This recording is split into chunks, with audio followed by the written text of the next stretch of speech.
Ideja za ovaj projekat nastala je iz naše želje da upotrebu novih tehnologija predstavimo na jedan drugačiji način.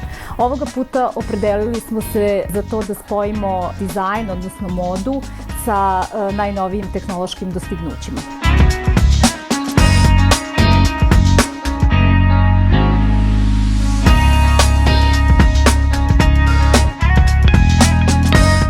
Iza celog projekta stoji želja da garderobu predstavimo kao jedan novi medij. Sama inspiracija mi je večiti futurizam, kako bih ga nazvao. To je neki life motiv koji mene prati iz kolekcije u kolekciju. Mislim da svakako ova primjena koju ćemo vidjeti na mojoj reviji i u saradnji sa Microsoftom će biti budućnost. Jer mislim da je jako bitan taj faktor dizajna i mode i tehnologije.